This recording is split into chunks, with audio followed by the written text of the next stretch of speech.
Hello, and welcome to Unsheathed with your hosts, Kyle Gold and Cam Hirosaki. We hope that you enjoy the program. Please stick around afterwards. There'll be cake and blowjobs. Tell the Jedi there will be no substitution. No. Tell the Jedi there will be no soup. There will be no soup for them. Hi, and welcome everyone to Unsheathed number 67. I'm Kyle Gold, and I'm joined here back in our discreet mountain bunker location, not only by my ever-present co-host, Cam Hirosaki, what is up? but also by our special guest, Donryu, hello. Welcome. Thank you for joining us. We're Thank you. ever so delighted to have you on the podcast. Thank you for kidnapping me. Where am I? It's secret, and it's discreet. Oh boy. No one can Don't hear worry, you it's scream. discreet. Like in one of those alternate magazines or newspapers. I don't feel safe at Straight all. mail seeking straight mail for discreet fun. There's All I nothing remember straight now about is that. Never mind. Yeah. back page of those ads where there was always that one in big bold font, safe sex, get paid. What? I'm like, all right. Yeah, that was running for like 10 years. Never did figure out what that was about. Never got an answer either, apparently. The best were always like the prison personals ads. Oh, God. Yeah. But speaking of prison, we're back from Las Vegas. Yes. We had a wonderful time there. We found a werewolf machine, which was quite entertaining to all of us, It was. and lucrative for some. I've learned not to trust the Arctic Fox machines. Just like they never do right by me. Oh, you have to learn how to play them. I think I figured it out this time. Those Arctic Foxes are sneaky. Do you have to like tickle them behind the ears or something? Like you kind of have to hold back, and eventually they give it all up. Wow. You heard it here first, folks. Usually I just find you pay them a lot of money and then they'll do something. They start spinning their wheels and making all these wacky sounds. See, I told you, they start performing. Yeah, there you go. No, it was amusing. It was actually an Arctic Fox machine that I was on, and I'd managed to get $20 down to like 70 cents or something, and I brought it back to $7, and then Kit told me, you have to come play this other machine, and I put that 7-something into that other machine and won like $20 at 2 spins, so the Arctic Foxes were, I didn't figure them out quite quickly enough, but, Arctic Foxes are fickle bitches. well, that's also Kick true. them. Usually they respond to that. Yes. So The anyway, views of we had a good Donryu time. do not necessarily reflect the views of the Unsheathed podcast. We, I like kicking things. we hope that y'all enjoyed the live show from Las Vegas. We had a great time there. We want to thank We again the Rabbit Valley folks and Lovejoy Weasel and NotTube and And Foxlord. Foxlord, and there was one other person whose name I don't recall. He showed up with the Rabbit Valley. Yeah, folks. he was a friend of Rabbit Valley Yeah. folks. Thank y'all for coming. We had a great time. It was a lot of fun, and Kit made it happen in that little space of a hotel room, which was actually a pretty nice room. It was. The Hilton did right by us. We are in January, and there's these awards on Twitter called Shorty Awards, SHORTY awards.com. Lovejoy Weasel is a joke nominated me in the author category, and we managed to overtake not only Neil Gaiman and his 1.5 million followers, but also John Green and his 1.1 million followers, who are much more social media aware and have since, I feel like we've roused a sleeping giant, because he went from like, I think when I overtook him, he was at like 130 votes or 140, and I got up to 170, and he's now at like 400. Oh, there you go. Like, slap down, but I'm still beating Neil Gaiman. And I'm very happy about that. Thank you. What was funny was Domenicolai? Yeah. I forget his name. Domenicolai actually tweeted something like, what would Neil think about being evaluated next to Kyle Gold? And Neil tweeted back and said, I'd be thrilled. I have enough awards. Seriously? Yeah. I didn't see that. That's So, really cool. It was very cool. So Can we get Neil Gaiman on the podcast? he has sure I have his a son number. in San Hold on. Francisco, I'm told. So Yeah. he must be out here from time to time. Maybe. Well, if we kidnap his son, then he'll have to, right? Oh wait, Donryu is not. And you're like, oh, why did we kidnap you then? It was just a bag over my head, and here I am. Okay. I mean, that's so many stories just started Saturday that way. night for me. Okay. Well, Anyway, if you have a Twitter account, you can nominate myself or Cam Hirosaki in the author category. It does not take much to get up into the top 10. Most of the authors, I think, have like 10 or 12 votes. It's just when you get into like the top 5, well, in top 10, they get up into like the 40s and 50s and whatnot. So if you feel like doing that, nominations run through the end of January. And Lovejoy actually wrote a little article on weaselwordsmith.com about how this has become more than just about Kyle. It's become trying to expose furry to the mainstream, which I'm not sure I'm the best person to be exposed to the mainstream, but I've been exposing myself for a while, so why not, right? just running around in park, jacket, and the writing. Okay, Yes. sorry. I used to have a little picture that I think they sold on college campuses that the title was Expose Yourself to Art, and it had a guy just opening his raincoat in front of a statue. That's awesome. Which was very amusing. You can also create your own categories. Yeah. Bucktown Tiger found this out by accident when he nominated me in the Shopwrecker Nation category, which I think he really should own. But the Shorty Awards, if a category gets enough play, they may turn it into an official category. So I kind of Do they have a podcasting category, unlike some other awards that we know about, Kyle? Now. It's worthwhile. You could nominate, we don't have an Unsheathed thing, but you could nominate us in the podcasting category. That's true. And we could nominate Fuzzwolf That's true. and the Notcast crew. Or And we can nominate Flane, and they used to have a Rabbit podcast crew. yeah. Sorry, Flane. Oh, it's Donryu, tell Flane I'm sorry. it's pick on Flame No, it's gonna Day. be fun to watch him kick you. Flane, come on over. I want to see this. I like violence. We're also, as it is middle January, we're also not too far from the official release of Isolation Play. That's true. And a ridiculously talented artist by the name of Kamui, Kamui, and that's also his Fur Affinity name, did an absolutely gorgeous piece of fan art for it, Yes. which you should go check out right now. Put the podcast on pause, go look up FA on your computer, go to user/KAMUI, and you will find the Isolation Play fan art, and you should go admire it and fave it. It is in the style of much lauded 20th century American illustrator J.C. Leyendecker. Yes. My name's Camille, and I can't help but crap brilliance. Leyendecker was one of the mentors of Norman Rockwell, and you can see a lot of his influences in Rockwell's art. You can see a lot of his influences in Kamui's art. Well, that's also true. Anyway, it's really gorgeous, and Kamui is fairly awesome anyway. And he has very kindly agreed to allow SoFolf to do a big poster of it. So at FC, Oh, really? at FC you might be able to see a big poster. I kind of want to do a magazine cover of it, but I don't know for what. We'll make an Unsheathed magazine. No, I'm not committing us to that. No. I did not say that.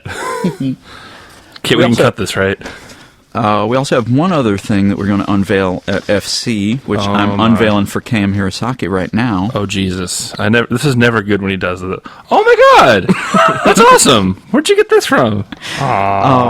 We, a little while ago, commissioned some badges from Raraki, Rarakie, also on Fur Affinity.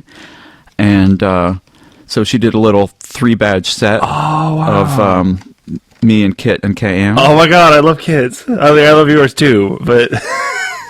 that's so cute. So we will be sporting them at Further Confusion. I need a hole punch. Yes, we need to make them into actual badges. Yes. Right now they're just kind of laminated things, but Can I see the badges for a second? Yeah. they're quite awesome. That is quite awesome. And we're going to let Donryu do his art commentary now. I hate all of them. Burn them. Do it again. No.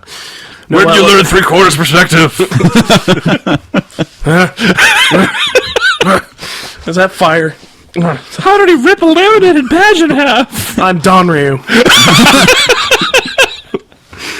Well, what I like about Kits is just how he's like, yes, I am great. He has that kind of head-shaking expression that he often gets. Kyle is still like, it's like between smart aleck and enthusiasm, and I don't know how you can pull that off, but did in this one. It's like, well, yes, I am insulting your intelligence, but I look damn good doing it. Cam Hirosaki here is like, don't you wish you were an otter? It's just great being an otter. Be an otter.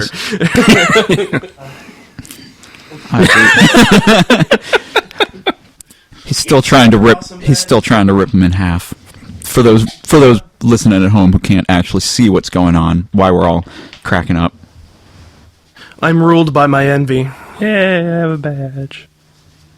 Anyway, we thought it'd be nice. She was offering like 3 badge sets, and we thought it'd be nice to have a set of podcasting badges. So we have our official. Plus, she had just done like a set of 3 Fox badges, and all 3 Foxes were like amazingly cute. And I was like, must have that. I believe I saw the upload of which you refer. Anyway, so go see her as well. Since you're on FA already from looking up the Camo picture, it's user/RARAKIE, and she does awesome work as well.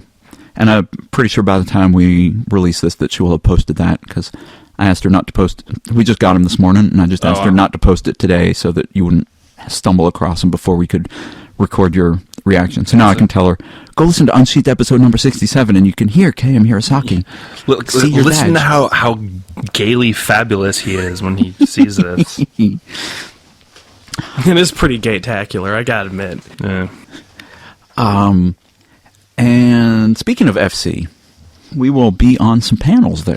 Yes, we'll be on multiple panels. And we're all together. Would you like to tell our listeners what panels you'll be on? Well, first and foremost and most obvious is our podcast, which, as I believe we said, it's going to be Saturday night at 10 o'clock in the Hillsborough room, which, is that where we were last year?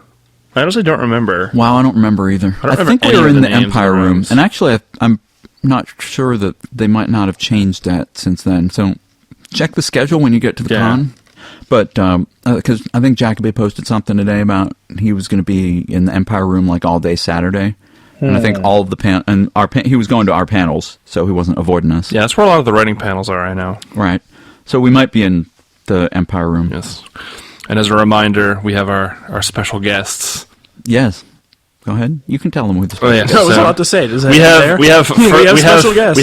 We have 2 very special guests. One is Further Confusion guest of honor and fellow furry writer Paul Kidd, and fellow used to teach me and Kyle how to write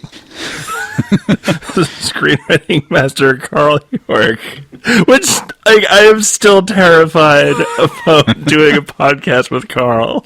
It's funny, we've got like an actual like here's like a big famous furry author. It's like, and here's my old teacher.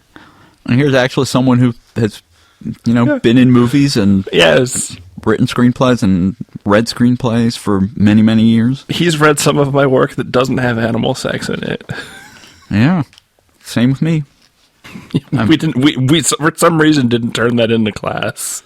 Yeah. Well, the reading up front would have been awkward. And then he slipped in. No, okay. Where else are you going to be? I believe you were going to be in a podcast panel on Sunday. Yes, with you and Fuzzwolf. Yep.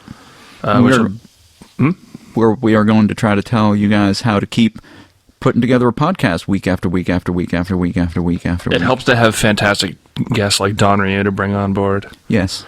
But yeah, that'll be Sunday at 5 in the afternoon. Not Sunday at 5 in the morning, because you'll probably be hungover if you were at our podcast on Saturday night.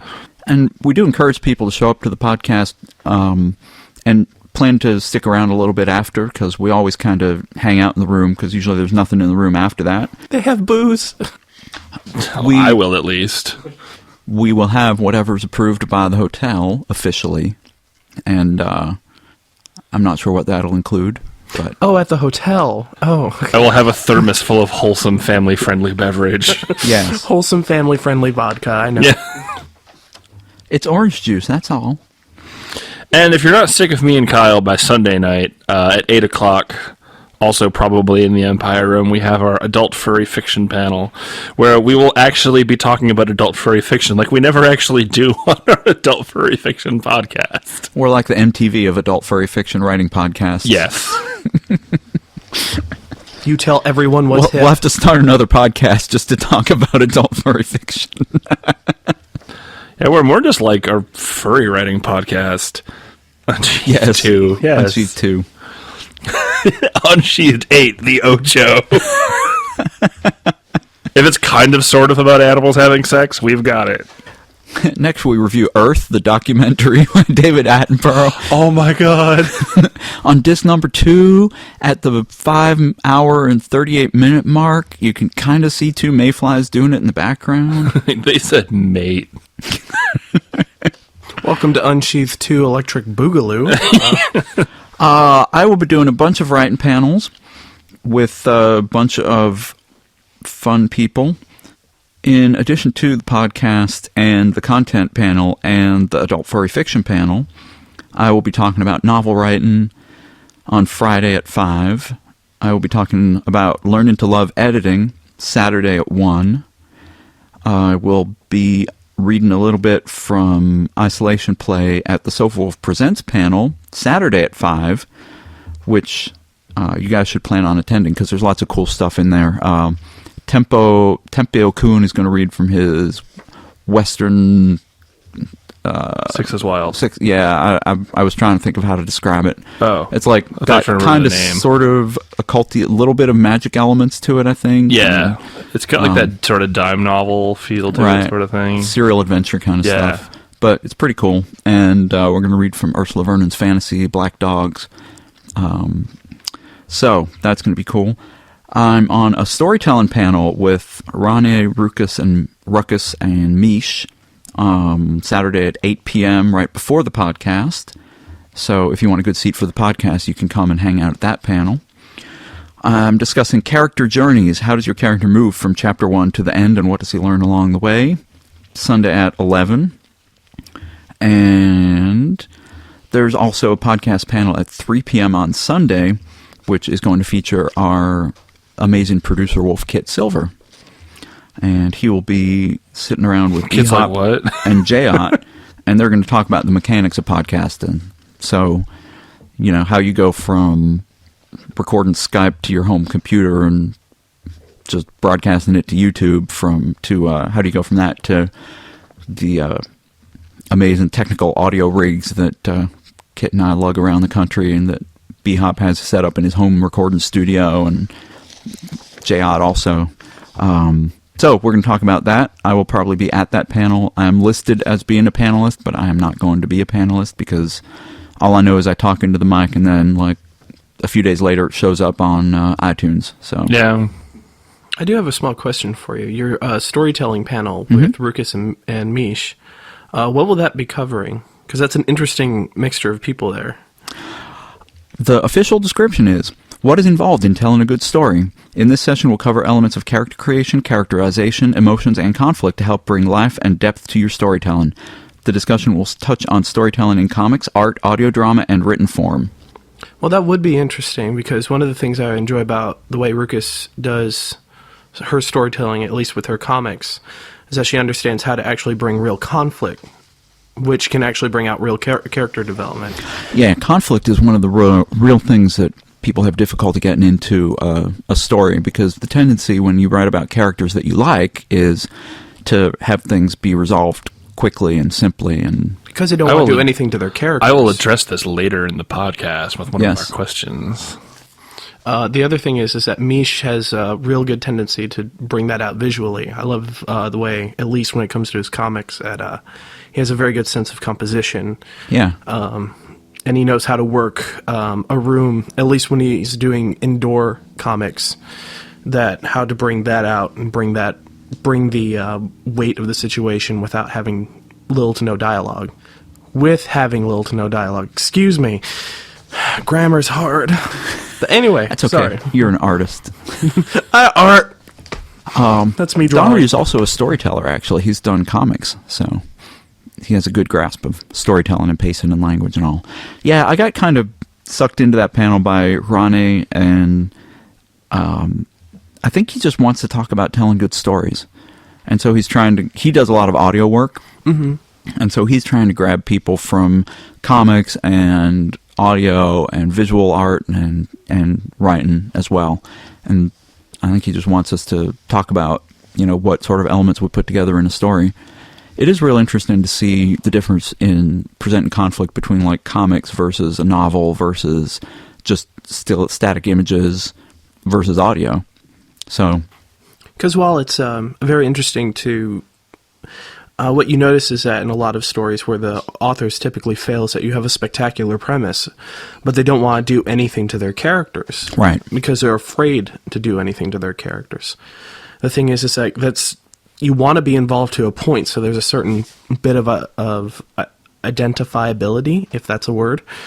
But then you need to be able to cut it off and be able to put them through the ringer so you can really see them transform, grow, and blossom. What really will define a character is the decisions they make at, among the abyss. Exactly. So, anyway, random tangent. And speaking of B-Hop back in, and to sort of segue back into the rest of the panels, we wanted to talk a little bit about how our FBA characters are doing this year. Yes. So my poor Devin Kellendine, the Panamanian jungle raccoon who plays for the guard for the Biloxi Mud Puppies, is actually out for 17 games with a shoulder or elbow injury, rather. Wow. So he's got 11 more to go. Did he break it on somebody's nose?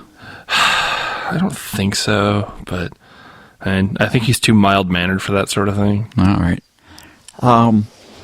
Blad Noct has been keeping a low profile, kind of. He is I believe, from the limited box scores I've been able to see, that he is the Thrust's best scorer off the bench. Nice. I also believe he has probably not learned to play defense yet. But B-Hop is going to be schooling him in that. And what's going on with Blancmange? That's going to require a little bit more research. But we will keep you updated. Bring questions to the live show, because B-Hop will be there, and he'll come up and answer them, I'm sure. And he's really fun to scare. Oh, I'm sorry. This is all true. So, with that, let's get to reading some questions. Yes. I believe our Otter in Residence has the floor. All right. So to start out real quick, you have to as you've to. What are you into as what is it into which you are? And the fact that this is not actually a sentence.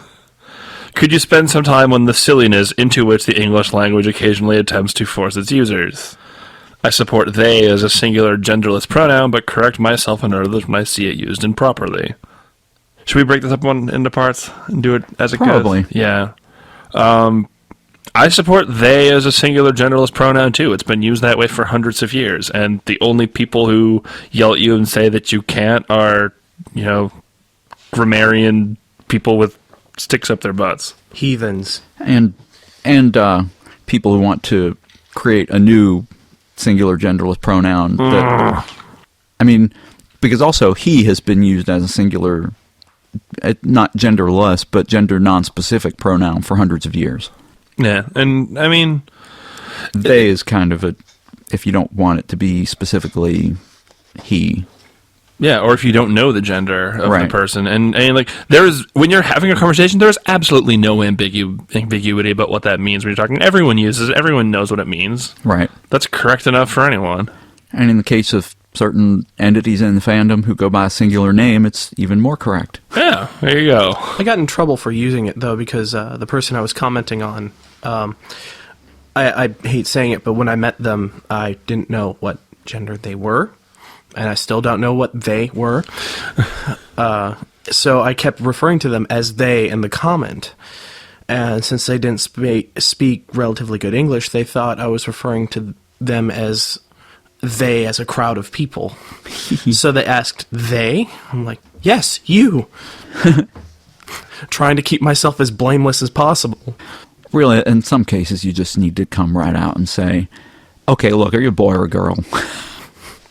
Because they wouldn't say so on their site. Otherwise you're left with embarrassing alternatives like shim. And that's just not good for Nobody anyone. likes that. No. You can do he/she. Yeah, and that's really clunky and awkward. Right. Other silliness, the whole, don't end a sentence with a preposition. Yeah. occasionally forces you into sort of silly usage, but colloquially, it's What are fine. you into? That's a complete. Again, nobody doesn't know what that means. Yeah, colloquially, it's fine. Yeah. I mean, if you start doing it too much in your prose, you need to reconstruct your sentences. But The more circumlocutory you try to get, the worse off it's going to end for everyone. right, Like when you use words like circumlocutory, I can't. My mouth will not even make the right sounds. circumlocutory. Yeah, Yeah, and I couldn't make the L. Honestly- because I'm Asian. Unsheathed does not support racism.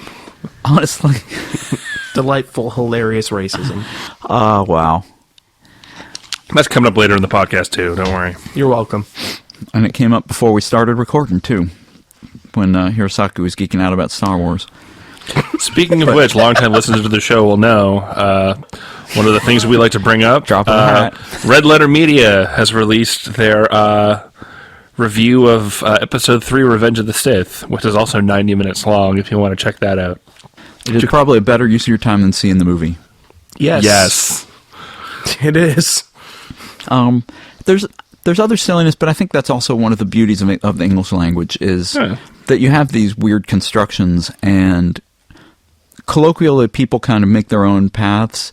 Like the whole, you used to not, we weren't supposed to split infinitives, and then everybody And that was a pointed dumb out rule too. Everybody pointed out the Star Trek To boldly opening, go. Yeah. right? And then, and now people are like, well, the whole split and infinitives thing, it's correct up to a point, but there's the whole point of language is to make it sound good. And so if you're running up against a rule of English language and you can create a sentence that is unambiguously clear in its meaning Yeah. and sounds better, then go ahead and break the rules. But you have to know the rules first. Yes. Next up, when Unsheathed passes the age of seniority, will you three be able to purchase cheaper movie tickets? Well, at the rate they're jacking up movie ticket prices, by the time we get up there, the answer is probably going to be no. Yeah, I don't think so. We're at 67 now, which should be Yeah. seniority, but try I mean- showing that to the clerk at the AMC. And nobody wants to eat dinner at 4 o'clock in the afternoon. No, not yet. K-Fish would get asked more questions at live shows if the audience had more to work with in his 3 secret projects, about which we cannot know. Speaking of convoluted constructions. I only have one secret project now. And it's the secret project. Speaking of leaving out the otter, my apologies. The following question, yes, I eventually have a real one, is more relevant to KG2. Have you considered making writing your full-time job? I'm going to assume that the answer to the question is yes, but I'd appreciate you spending more time on the topic. Not that you're the kind to wiggle out of a discussion by exploiting a question's yes-no nature. I don't know why this question isn't relevant to me, too. Oh, but it is adorable to watch you both wiggle. Anyway. Go on. He wiggles better than I do because he's an otter. It's true. I swish better than he does. I should poke you both. So I think the crux of your question is not so much have you considered making writing your full-time job, but what are the obstacles to making writing your full-time job? Writing The full time. fact that for all but about 24 people in the world, writing does not pay enough money to live off of. Well, it pays enough money to live off of if you have a spouse who's gainfully employed.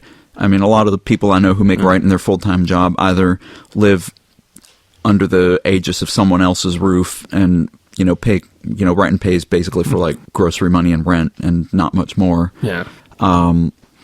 Or they're married and the spouse kind of like, they live in a cheap area of the country, like Wisconsin or Oklahoma or Arkansas or, Trinidad and Tobago. The unfortunate reality is that, hidden mountain bunkers don't pay for themselves.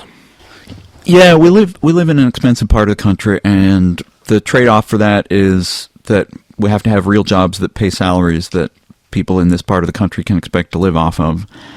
That said, I did just read an article today about a woman, she's 26, who's written like a couple dozen young adult fantasy novels, paranormal romance stuff, and she sold 185,000 of them in the last couple years through Amazon. That's amazing. Most of them on ebook. She said she's self-published through print, but she's only sold like a couple thousand print books. But still, Just so you folks know, that several thousand% of what Kyle has sold. Not to say that, but just to put it in perspective. That's a lot. This is That's an order of magnitude difference. So yes, clearly the takeaway is we should be writing for 13-year-old girls. right. And also the takeaway is that Kyle is not as close to being able to write full time as you probably think, which isn't a dig against him. He also has more integrity than to write something like Twilight. Oh no, you didn't hear Kyle's defense of Twilight in our last episode. No, I didn't. But there is no defense for Twilight. I'm sorry. Well, there actually is. No. Oh, well I'm not going to we won't reiterate it because everyone else has already just heard it. But yeah, we won't reiterate it. But but the fact of the matter is that you're working full time as an artist of any type. Writing is a form of art. Period. Right. Working full time anyway, in any way, shape, or form of any type of specialty, only like very few are going to be that kind of success. And then there's the thing is that there are those who can do what they want and make a lot of money doing it. But then there are those who kind of write light fare or draw stuff that, they may not even care for, but they can do it. Mm-hmm. And they can be completely disassociated with it when doing it. It becomes more of a tool. So the fact of the matter is that you have to be able to be willing to treat it as a job. Right. And, someone who lives off his art, like me,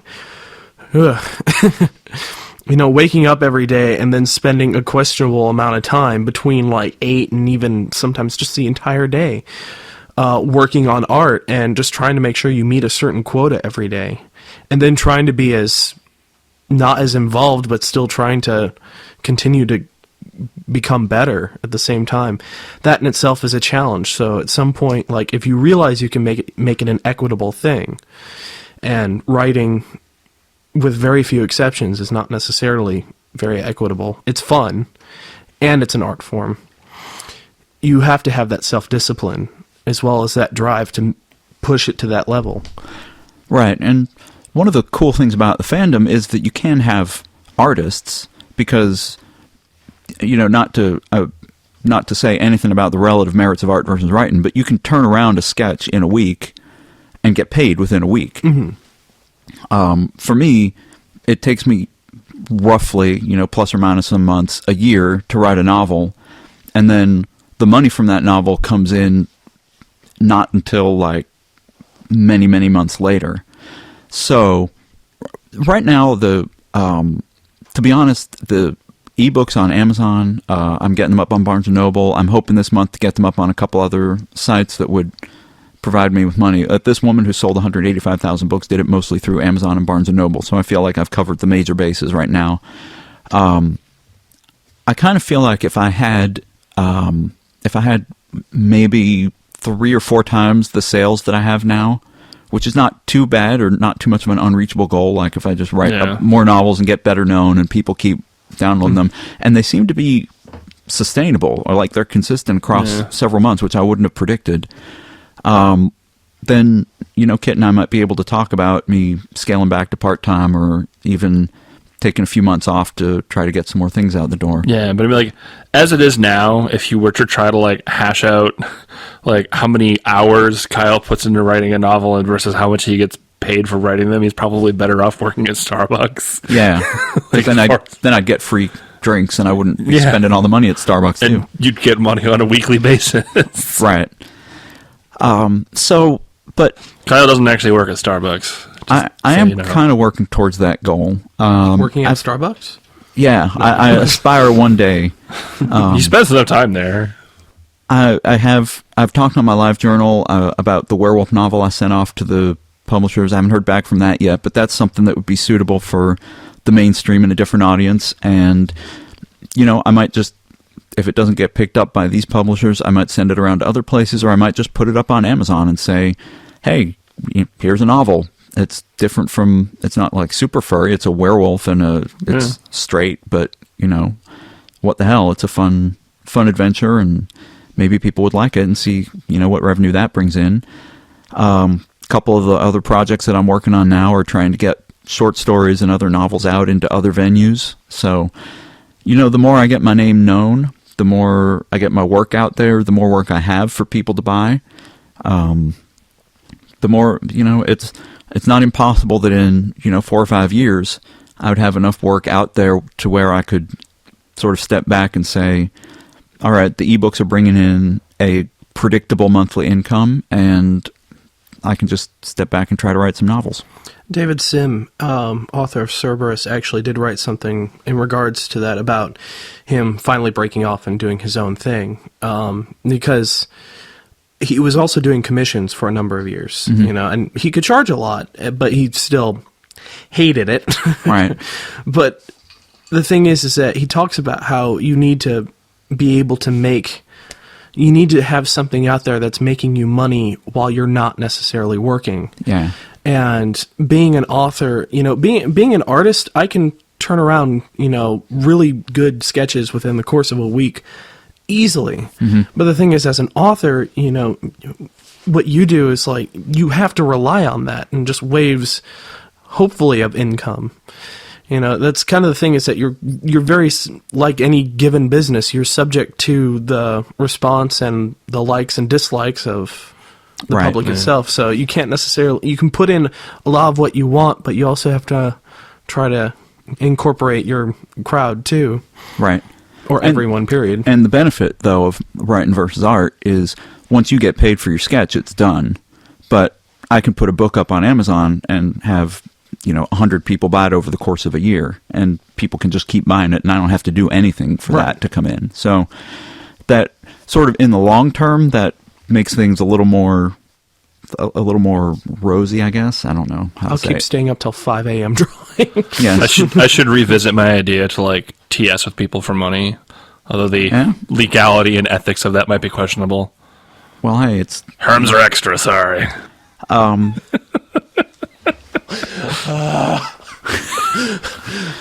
thought that was kind of the definition of a herm. Oh. All right. As for me writing for a living, well, after the 2 years it'll take me to write Summerhill and I make my $50 off of it, I'll be satisfied with myself for accomplishing it, I guess. We'll go out for pizza. For the sake of balance, here's a question geared more towards K-Fish. What do you think of the label you've acquired as that otter that writes sad stories? Is it fair? And what is it based? Is there a reason your writings do or do not tend to move in that direction emotionally? Is it a tell me about your mother sort of deal? If so, you do not need to tell us about her on the podcast. That could get awkward. No, I don't think it's fair. And I actually went out of my way to count my stories that I would say are sad versus ones that aren't. And they are in the overwhelming minority. As for why I have this reputation, I think it's that I write sad stories at all. As Donryu was saying earlier, a lot of people seem to be afraid to throw conflict at their characters that they like. And the idea of having people having to earn happiness is apparently like anathema to a whole lot of people. They just sort of want to see happy people getting together, being happy, and ending up happy. And anything that's like not in that mold is suddenly like, oh my god, why are you doing this? Which isn't to say that people are bad readers or anything, but I think that there's like unrealistic expectations of what makes a good and interesting story. I don't know. I mean, does that make sense? Yeah, I think so. Well, I think that a lot of people, when they write their stories, they're actually more confined to that, really, what Disney became, that kind of canon-esque way of doing things. Like, at the end, everyone's alive, and everyone is happy. But they did something, like, if you had ever seen, spoiler alert, if you haven't seen Princess and the Frog already, and if you haven't, you're behind the times and crawl out of your cave and see it. They kill off one of the happy-go-lucky character. They kill off the comedy relief. Right. And the thing is that I can just imagine what happened in the story room. You had the producers and the writers, and the producers are like, do we really want to? I don't think the kids can handle it. No, we like this character. He needs to die. And the thing is that you had this great, sweet ending, because he brings up like his girlfriend who's a star up there. And then at the end, he does end up joining his girl. Right. And it's just this thing that, he fought to earn, And I think Honestly, I think Princess and the Frog was one of the strongest Disney movies from a story standpoint of like the last 10 years, probably. Oh, yeah. Most certainly. Better than that cow movie. We don't talk about that. Yeah, we don't. Yeah, neither does Disney. They really just sort of disavow it. Well, if you watch a movie, it's a documentary about how they fired all the 2D animators, Dream On Silly Dreamer. They have the production party where everyone is like, yeah, we'll be fired next week anyway. So it was a real happy party. And so they're going around like signing different scripts, kind of like a yearbook thing. And he's like, yeah, draw a picture. And literally the animator just says, oh, from our shitty cow movie. So this gave you the idea that no one cared about this movie. They were literally doing it for an income. Wow. But hey, Roseanne was in it. Well, no one cared about this movie. Well, let's go on so we don't... Yes. We're spending our entire podcast on this one question. Yelling at Roseanne. For the last bit of the email, for the sake of safety, here's a question for whatever sort of special guest you might have be present at the time of this email's use. What's your favorite? It's vague on purpose. Question? Not that one.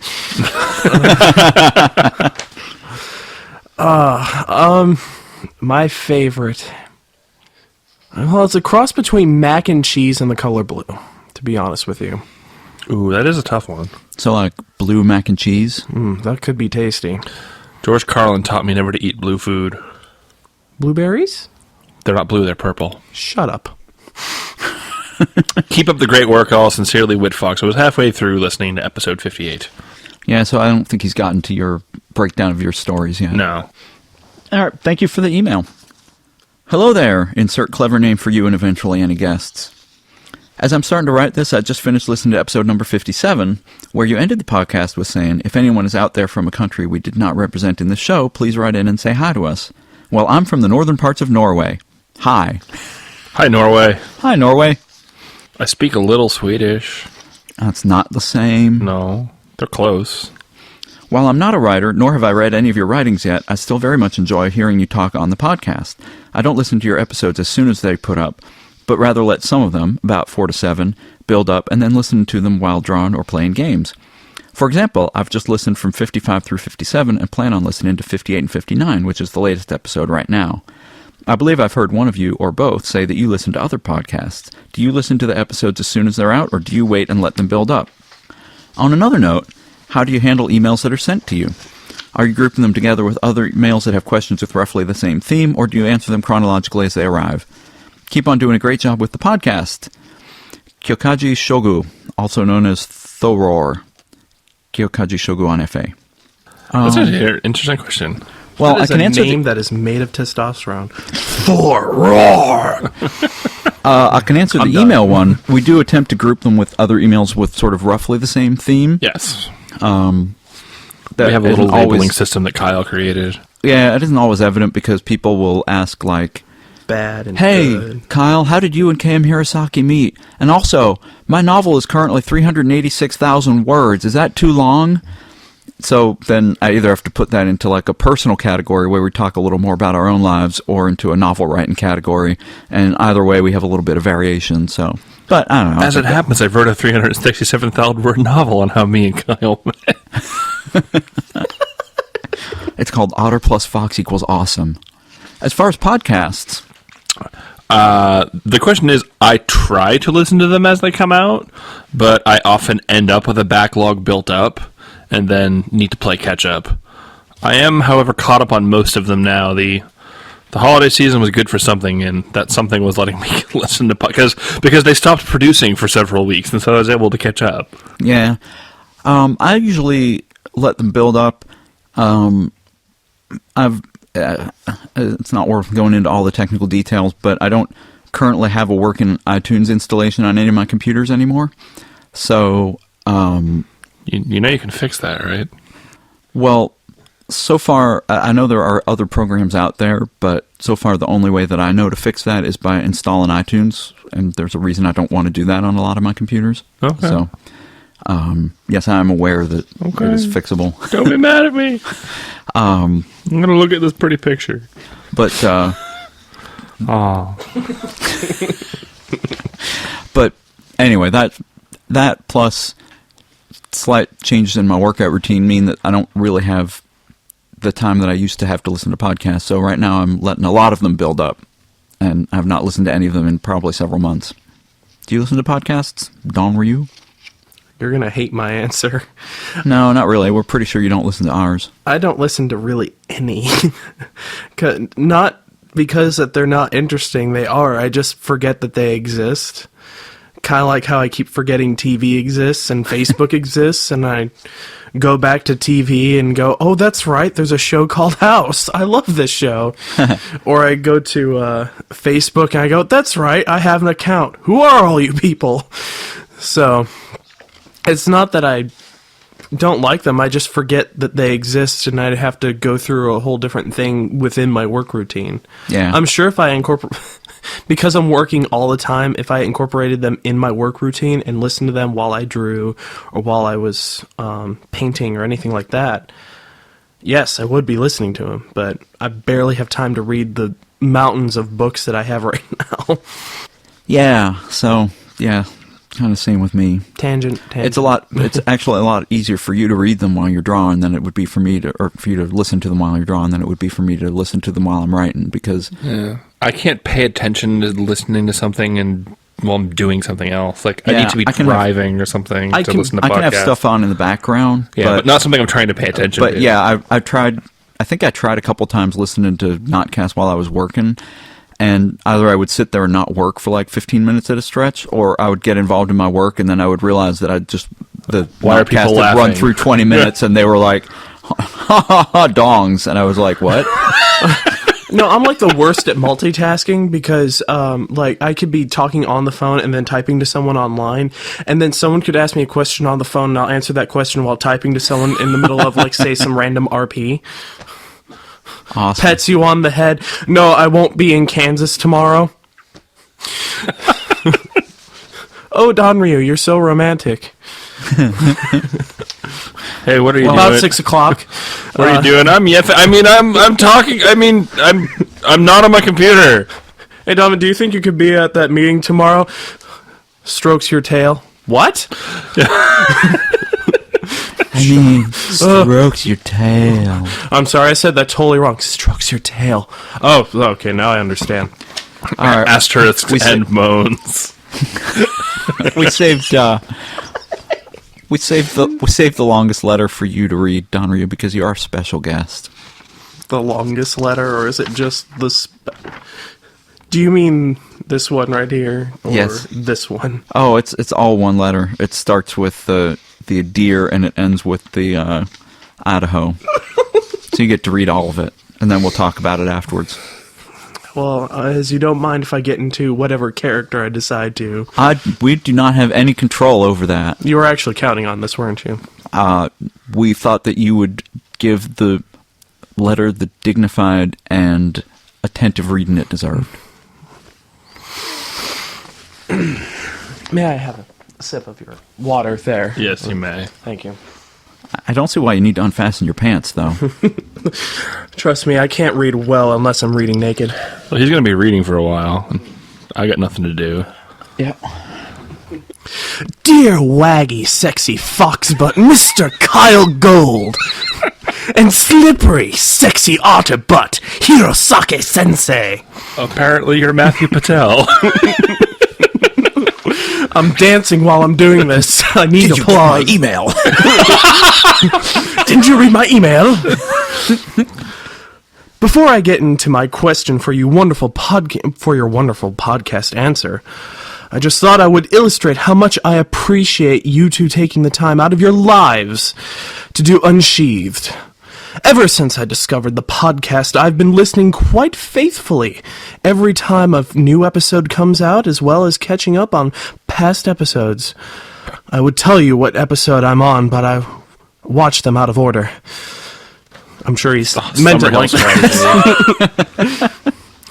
Your wonderful podcast has inspired me to take my writing to a whole new level that I have never taken it to before. Super Saiyan 3? Probably. Along with one of my teachers in school, you inspired me to do a national writing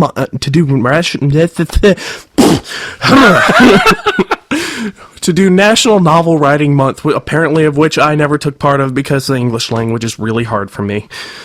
Before now, I have started stories, written a bit, and then stopped and never picked them up again. I would never really get past 8,000 or so words, if that much. As it so happens, however, I have now written over 50,000 words on one plot, and never been so happy to do so. I've learned so much from both of you, and I've incorporated much of it into my novel. So naturally, I feel that I owe you two gratuitous amounts of thanks and possibly nudity. That's not in the letter. I just thought I'd enhance it. We appreciate that. So much thanks, in fact, that I've written a sonnet in your honor of your podcast. We are indeed honored. Unsheathed. As for my writing, I'm sure that it seems abominable, and yet still I write. As for the paper, I've wasted reams cast aside as I realize my strife. Imagination fails, and my courage doth falter. I try my best, and yet still I fail. My heroine reassures me, and I can't fault her. I give up. I just haven't found that holy grail. And then my ears hear two beautiful sounds, the inspiring voices of an otter and fox. The show ends, and my confidence holds new ground, and I take another ream out of the box. And yes, my writing soul still goes astray, yet unfailing, Unsheathed casts my doubts away. I'm impressed that he used the word ream twice in that sonnet, and it wasn't sexual either time. Actually, yes, I'm impressed about that too. Yes. I'm slightly worried because he spelled heroin without an E, and I thought at first he had a drug habit. Yeah. Well, I was a little worried. If hairs be wires, black wires grow on her head. Is this more? Yes, there's okay. more. There's MOAR more. Oh, yeah, yes. Oh, boy. He is a expansive river otter, Alrighty. and not in the Hirosaki sense. There it is. And I thank you both once again for everything you've inspired me to do. Hopefully once I edit and proofread my novel, as well as take it a bit longer, I'll see it up on on the Sofa Wolf Press website, along with your books, Mr. Kyle. If it ever makes it that far, I'll feel extremely honored. But I was about to say, but far away. Excuse the hell out of me. But far away, in a line... But far away! Oh, that was the wrong novel. But anyway, on to my the question! It arises. I want you on every podcast. I know, really. Can you do your arts out here? All right. We have a mountain bunker. It's got a floor mat. Okay. Do I get an office, and can I move Zexus in with me? It's got a floor mat. I guess he can take up the floor, and I'll sleep on Zexus. That'd be cool. I've done it before. Anyway, on to my question, which I will make short and snappy, which you haven't done for the rest of the letter. Since this is already getting very long, yes. My question is another on the differences between the different kind of story, be it short story, novella, or novel. Boy, he really likes to concentrate on length. I don't know if that's... Anyway, does the classification of a story depend fully on the amount of words it contains, or do other factors key in it? I ask because the story I wrote for NaNoWriMo is fairly short and only about 50,000 or so words presently, but it also has a fairly complicated plot and deals with a good amount of characters. Would the plot complexity and number of characters play a part in saying whether or not it was a short story or a novella, or would it be considered a short story simply based on length? It's not? how big it is, it's how you use it. Thanks and love, me always, Serge, is that it? Serge Takayama, the river otter from Idaho. There's a lot of people with Japanese names. I was going to say, it's Japanese name day on Unsheathed. Do you mind if I comment first Go ahead. about the question? And as much, pecking at this letter I made, I do have a serious answer. I don't really think the length and the amount of characters is really going to matter so much as just simply if it's a good story. I mean, a good drawing is a good drawing, and no matter how long or short the story is, if you convey the message with the amount of words it takes. I remember doing one of my comics and thinking like, well, how long am I going to make this? As long as it needs to be. Yep. Yes. A story can only be as long as it needs to be, not longer or shorter. That won't make it better or worse. As for classification, however, 50,000 words is not a short story, and it's already starting to get a little too long to be a novella. But Yeah. this letter could be a novella. The letter could be a short story, for sure. We could write a short thank story. You for the sonnet, yes, by the way. thank you The for the sonnet's sonnet. very cool. I was going to say, we could write a short story about Donryu reading this email. Yes. And then we could write a novella about writing that short story. And then incorporate that into how you two met. It depends a lot on where you're trying to apply the classification. If, like, the Hugo Awards have very definite word count limits. The Ursa Majors are supposedly kind of based on the Hugos, but they're not quite that strict about it, I think. Short story... so generally, for the Hugo purposes, short story is up to 7,500 words.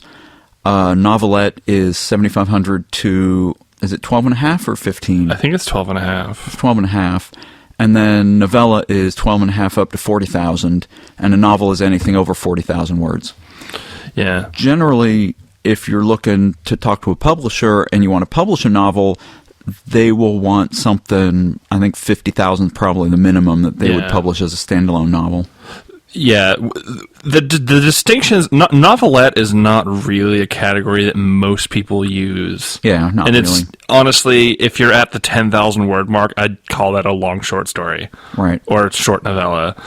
Somewhere between 10 and 15,000 words, a short story becomes a novella. Yeah, and at that point, you can argue that complexity of the story makes it lean one way or the other, but to be honest, there are plenty of 5,000 word stories that have pretty intricate plots, and there are plenty of 15,000 word novellas that are fairly simple and straightforward, so it's not really...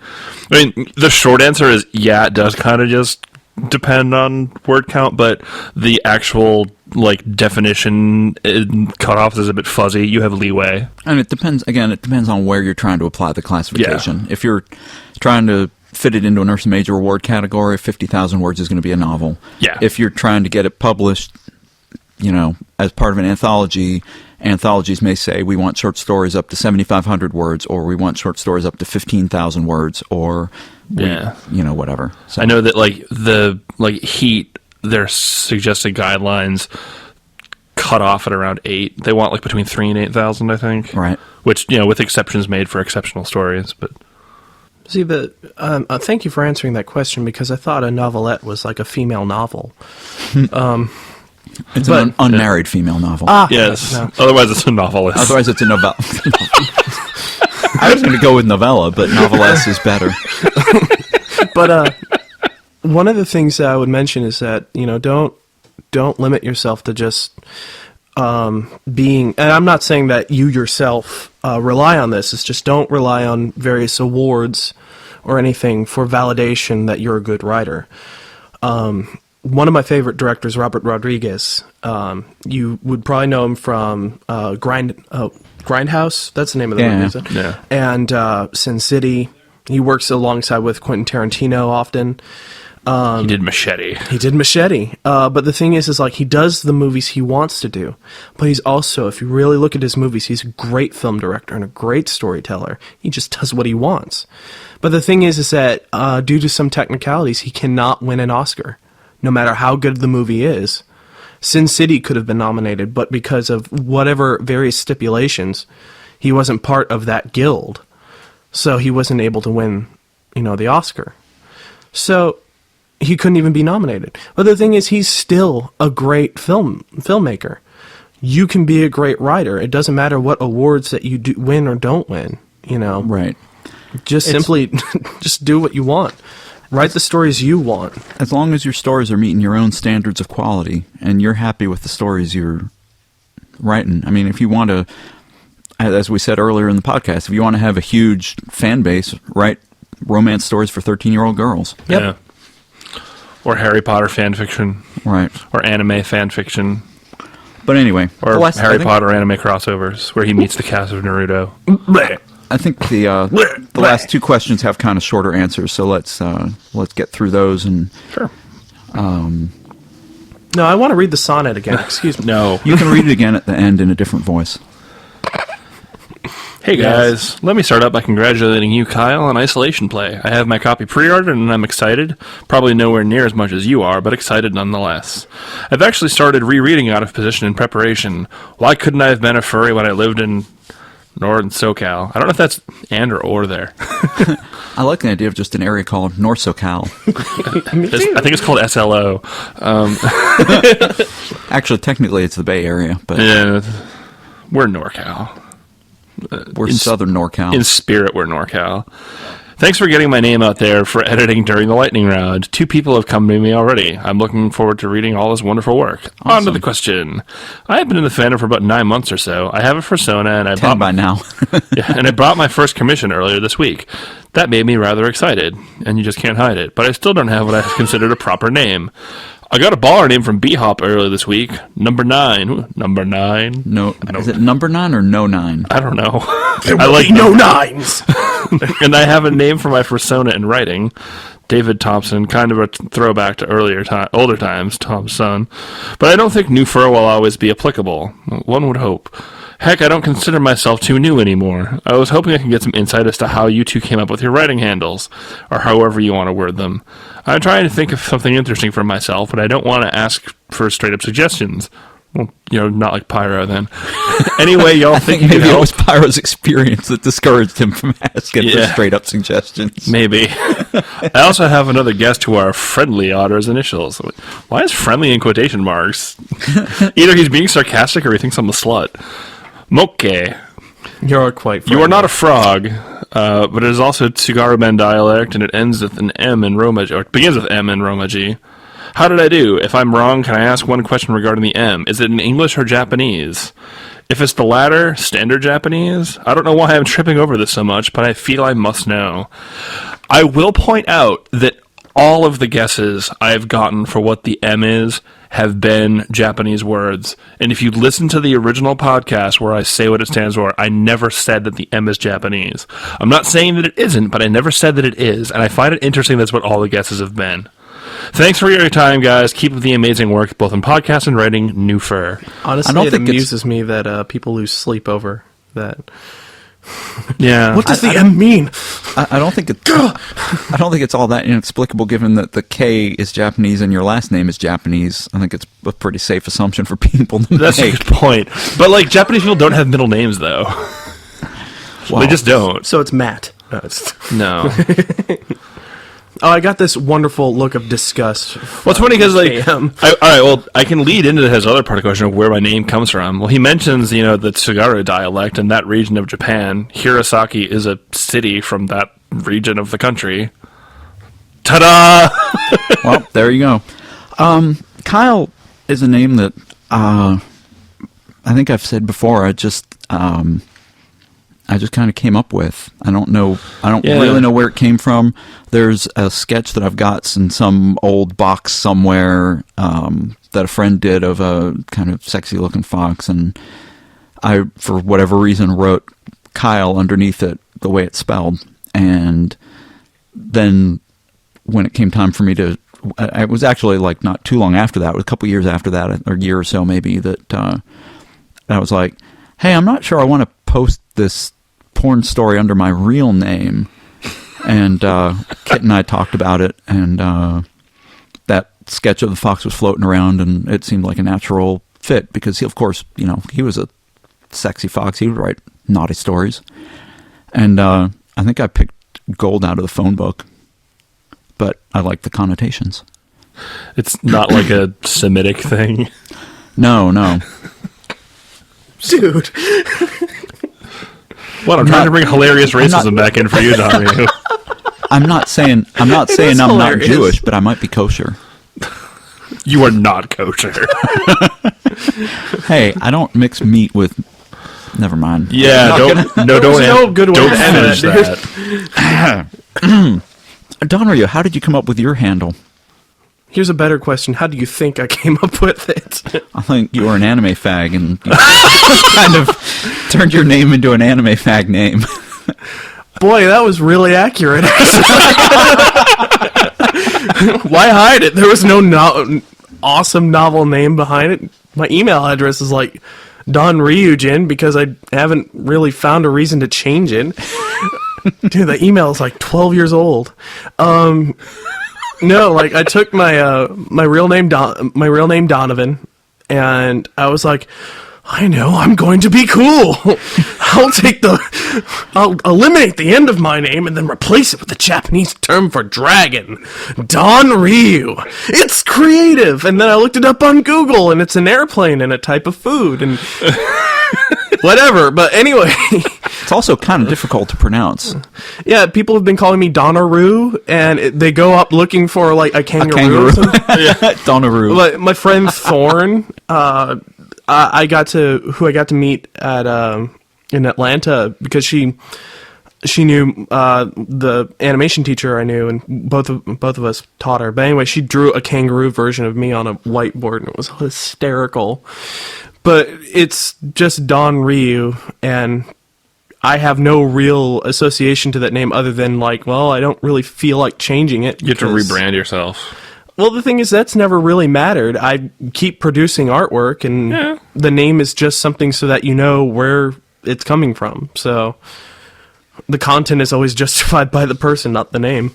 My one suggestion for Mr. Newfur in choosing a handle for yourself would be not to take a handle from any work of fiction you particularly like, or a video game, or anything like that, because the people that I know who have taken their initial names from other sources, from other material, you end up regretting it later, especially if you want to use it in association with stuff you're doing. It just becomes problematic. So just, you make up names for stories, think about your character, make up a name for your character, and then just start using it, and if it works, it'll start feeling right.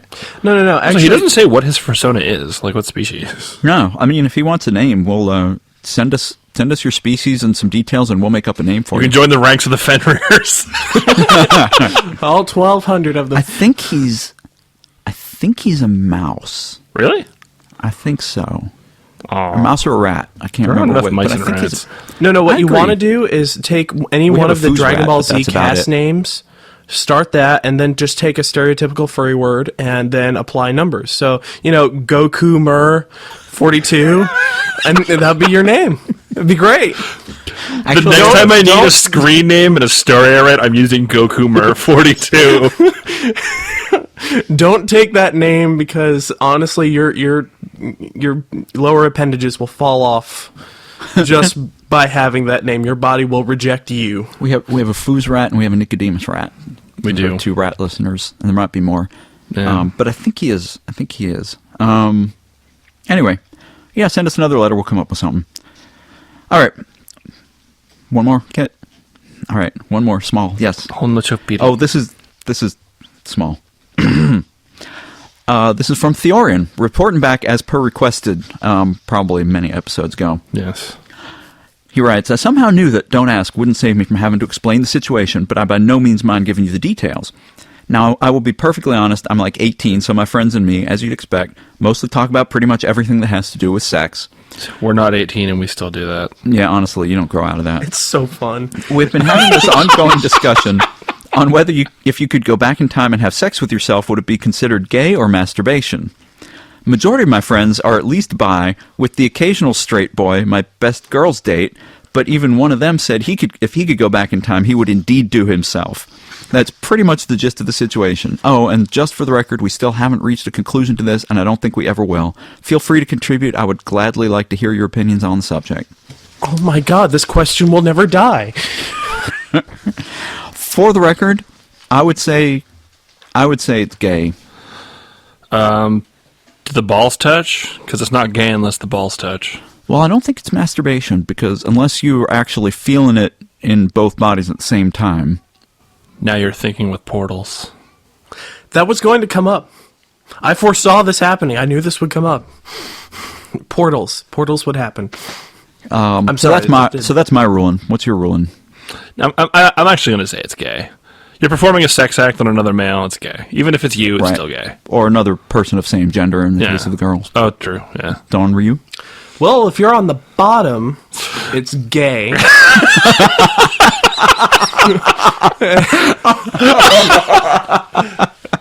And if you're on the top, you're still doing a dude, so yeah, it's gay. Stop worrying about it. All right. I reiterate my desire to have Donryu on every podcast. I agree with that. I think we should make that happen. I think it'd be interesting to be bitch to yourself. I mean, I'm just saying. You can take turns. Well, the true definition of a switch. It just wouldn't matter who was on top or bottom. It'd still be the same. Not tonight, I have a headache. No, you don't. The amusing thing is, if it was time travel, then you'd remember being both. And then you'd have age play. And that'd be another set of morals you could violate. Kit is shaking his head and doing the roll your eyes expression. So Kit doesn't want to have to edit this. Our has special guest has been Donryu, who can be found on FA under his anime fag name Donryu. And that's anime fag, as in Japanese animation. It's okay. Flane is a Sonic fag. But I know. I made fun of him at length for that. But Donryu does awesome artwork. He takes commissions and sketches on a regular basis. That is how he lives. So if you do not want him to die, you will go to his FA page and get sketches from him, because also he's awesome. And please don't leave comments like, too bad I don't have the money. That never helps. It really doesn't. Because I wasn't waiting on you, particularly. Wait, that person doesn't have the money? Screw commissions. I'm leaving. And you can also follow him on Twitter at Donryu Art. Anything else people should know about you? I'm a dude. He is. I got nothing else. If you want to know anything, just ask, and if I don't feel like answering, I'll tell you. All right. I'm good. All right. You're Cam Hirosaki on Twitter and LiveJournal and FA. And FA. That's right. Thank you. I am Kyle on FA, Kyle Gold on Twitter, Kyle Gold on LiveJournal. We're unsheathedpodcast@gmail.com, which is where you can send all of your many varied letters and correspondence for us to read sometime this summer. These letters are from like November, so we're catching up. Catching up. I just did that to mess with Donryu. To thank him. Why?